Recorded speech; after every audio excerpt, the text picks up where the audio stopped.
Hello everybody, hope you're having a glorious day. I'm doing a custom purse and I'm going to do a series of videos showing how that's made.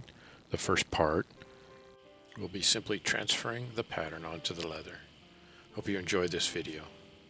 Let's dive right into it.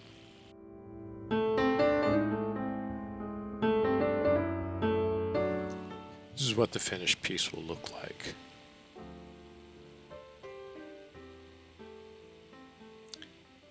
This is the pattern that I'm using. It's been printed out and then I've covered it with clear tape.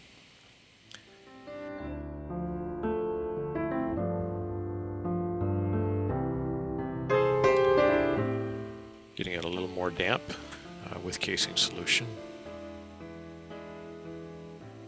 After that, I'm going to cover the back with blue painter's tape, and this is to help keep it from stretching when I'm tooling on it.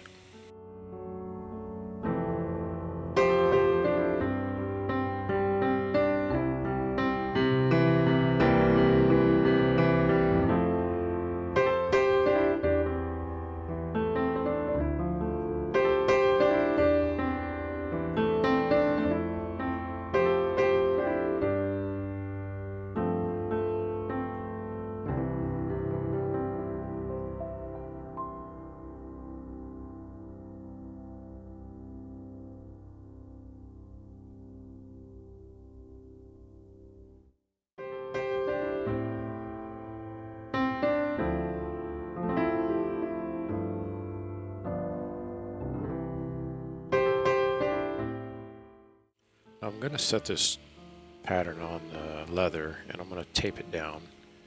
I'm going to make it so that I can hinge the pattern later. In other words, I want to be able to lift it up and see what's underneath as I'm working. You'll see why this becomes important later on when we're almost done with the tracing.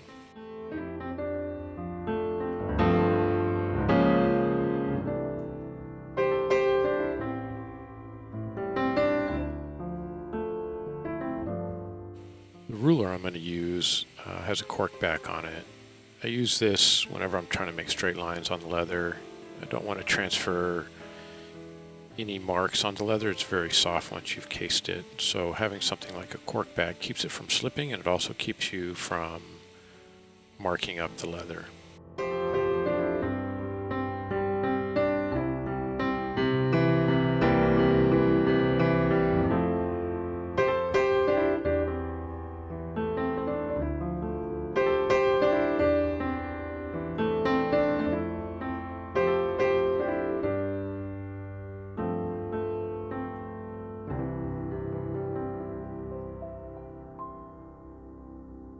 I'm using a steel stylus to do this transfer. You can use a ballpoint pen, you can use a pencil, whichever you prefer.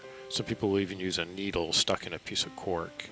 The idea here is you need to push down into the leather, following these lines, hard enough to make a small mark, a dent in the leather that you could follow when you're doing your carving and tooling. One of the more important things to consider when you're doing the tracing is you need to be as accurate as possible. The beauty of your pattern needs to be transferred to your leather, and the more accurate you are at doing that, the better the whole will be when you're done. So you'll have some opportunity to correct any errors you may have in your tracing when you're doing your carving, but when you start accurate, you'll end accurate. So it's best to have a very fine point and be as careful as you can when you're tracing this pattern.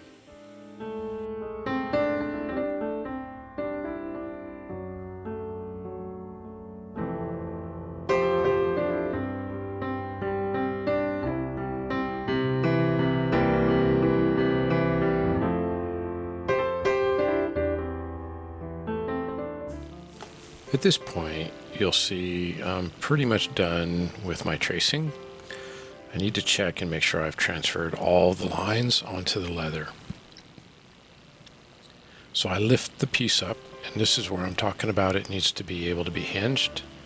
Normally I would also put a piece of tape to hold that pattern down along the top.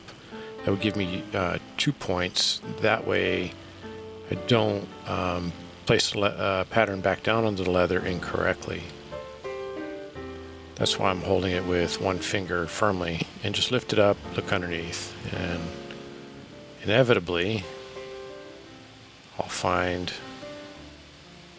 sure enough, a line that I didn't trace, sometimes even two.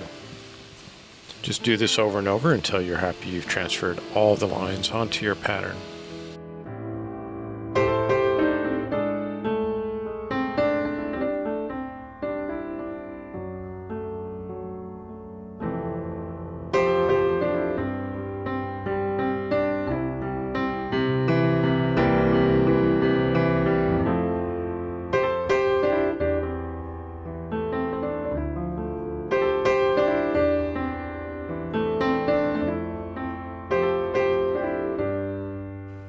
At this point, I am using a craft aid template to put an initial onto the leather. I'm just using a stylus to press gently on the craft aid. It's textured and that will transfer onto the leather.